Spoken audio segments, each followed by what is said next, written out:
You're welcome to My Father Taught Me series, volume 6, series 17, titled Mammon'S Power of Hallucination that caught up with the world. Mammon'S power of hallucination refers to the seductive, deceptive, and intoxicating influence of wealth and materialism, which has created a global illusion that money is the ultimate source of security, happiness, and power.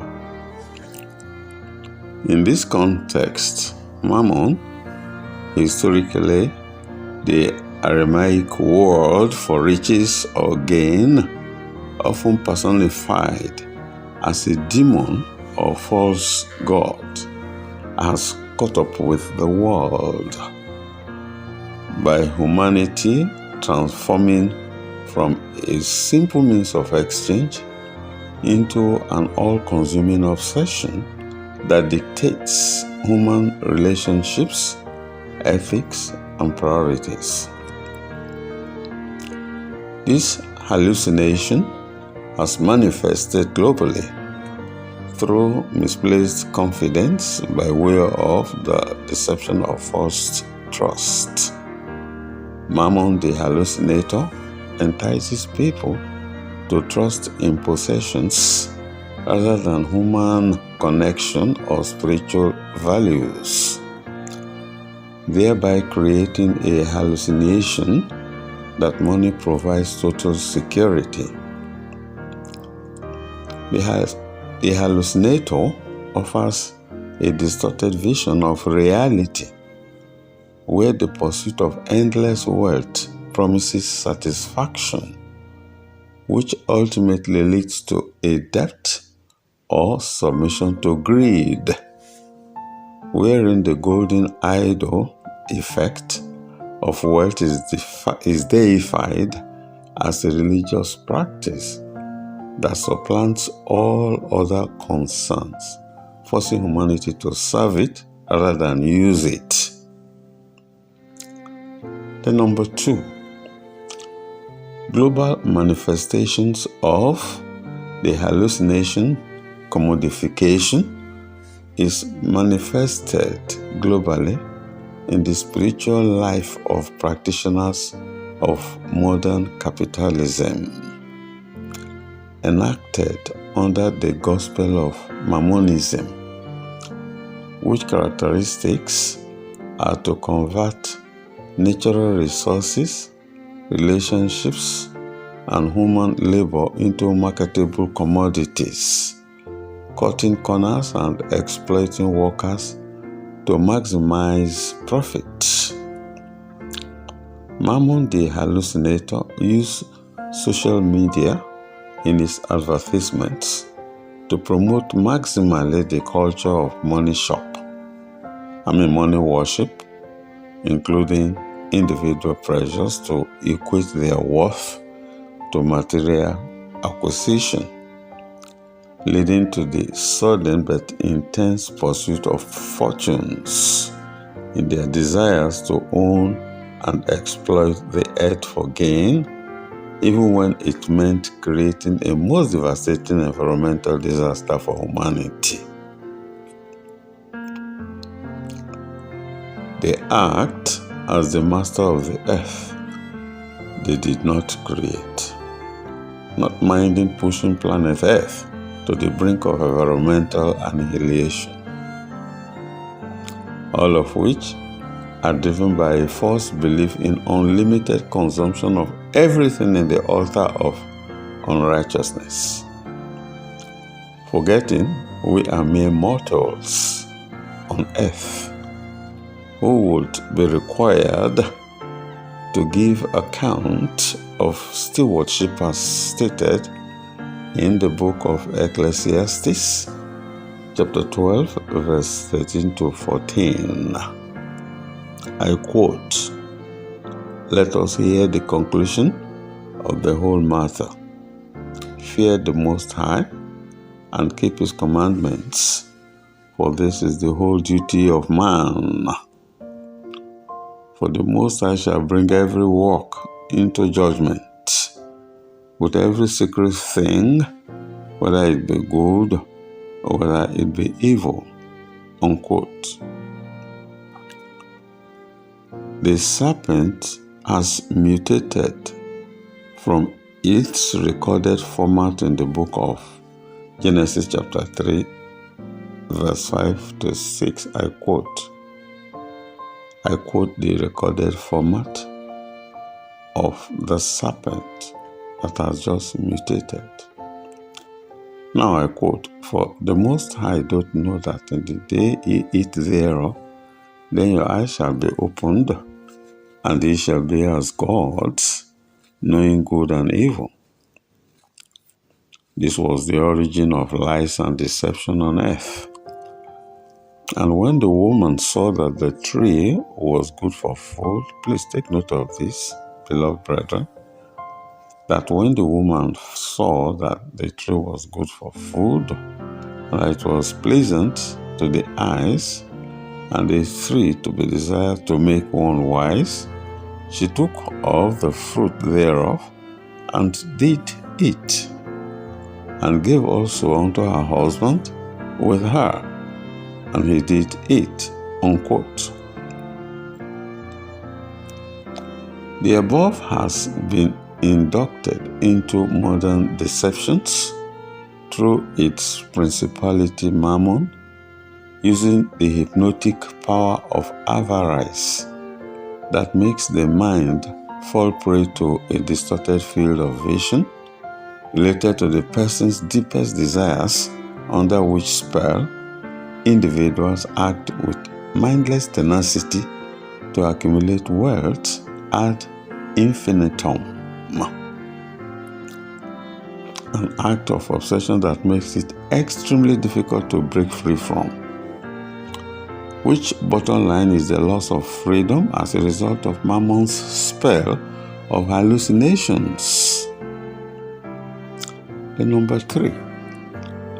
Mammon's hallucinations give humanity the only choice of unrighteousness, of which Christ had warned against, that one cannot serve both the Most High and Mammon, as devotion to one leads to the neglect of the other.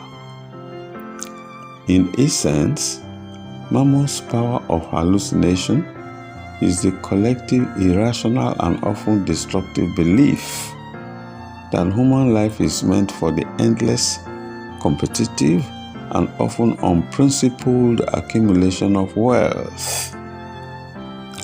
From a spiritual perspective, this belief or this belief system is viewed as a profound distortion of human purpose, resulting in several critical implications like idolatry and loss of sacred focus when we prioritize material possessions over intrinsic human worth.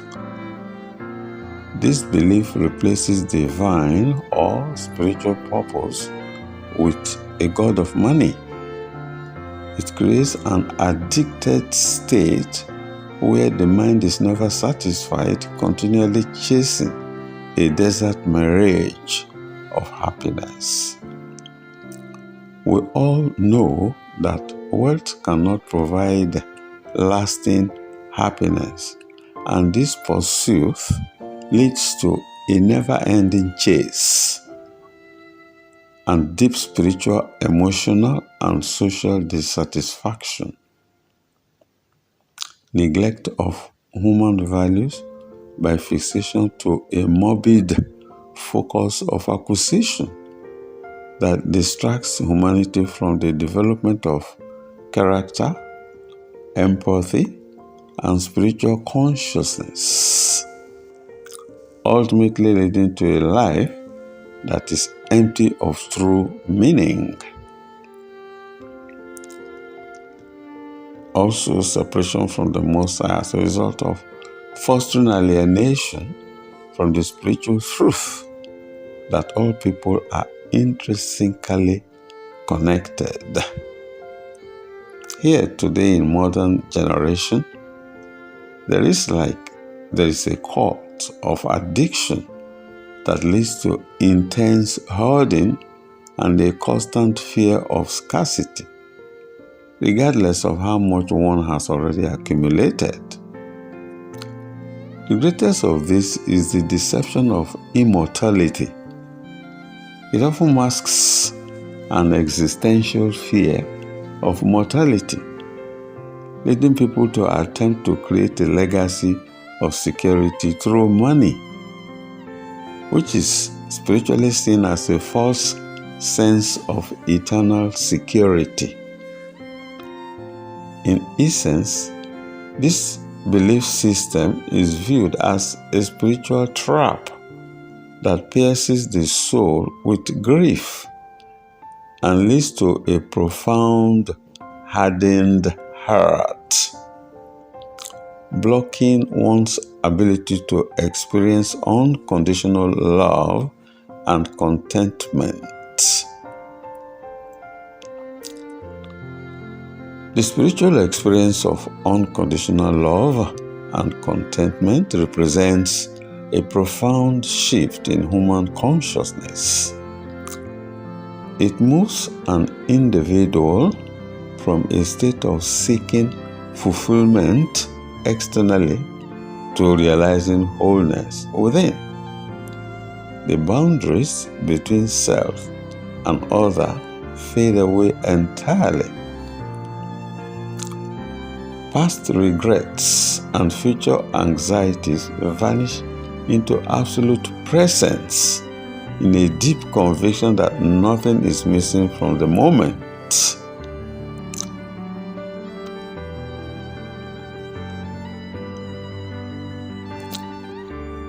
Therefore, the only solution can be found in non-transactional care, meaning the love that flows outward without demanding reciprocity or conditions, which profound results are desires losing their tight grip on one's emotional well-being, internal chatter quiets down into a spacious, peaceful stillness declared by Christ in the book of John, chapter 14, verse 27. And I quote, "Peace I leave with you, my peace I give unto you. Not as the world giveth, give I unto you. And let not your heart be troubled, neither let it be afraid." Unquote.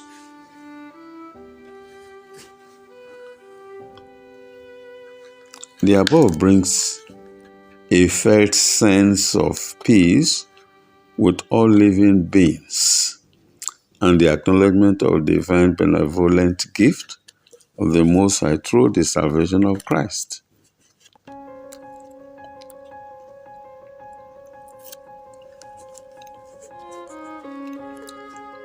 The peace of Christ makes the fear of judgment or emotional hurt to disappear completely. The gospel of Christ preached peace of heaven made up of universal interconnectedness. The peace spoken about in the above verse, as the peace of Christ, stabilizes the feeling of unprovoked happiness during mundane, everyday tasks, but rather it elevates deep compassion, instinctive empathy toward difficult people or challenging situations. The peace of Christ disentangles us completely from Mammon'S power of hallucinations that caught up with the world. The peace of Christ is heavenly according to the commandments of the Most High and manifests the experience of daily spontaneous joy in the midst of everything around us. The peace of Christ makes us become unshakable with a calm that makes us stay anchored and serene amidst external chaos or life crisis, enabling us to develop the capacity of giving time, energy, or resources without expecting the recognition of man, reserving recognition only to the Most High, who rewards us as stated in the book of Revelation, chapter 22, verse 12 to 13. I quote, "And behold, I come quickly, and my reward is with me, to give every man according as his work shall be. I am Alpha and Omega, the beginning and the end, the first and the last." Unquote. And finally, beloved brethren, be aware that Mammon's power of hallucination has caught up with the world of the worldly. But we have been sealed unto Christ, and the wisdom spoken in the book of 1 Corinthians, chapter 2, verse 7 to 10. But we speak the wisdom of the Most High in a mystery, even the hidden wisdom which the Most High ordained before the world unto our glory, which none of the princes of this world knew. For had they known it, they would not have crucified the Lord of glory. But as it is written, "Eye had not seen, nor ear heard, neither have entered into the heart of man the things which the Most High hath prepared for them that love him. But the Most High hath revealed them unto us by his Spirit. For the Spirit searcheth all things, yea, the deep things of the Most High." Unquote. Remain blessed.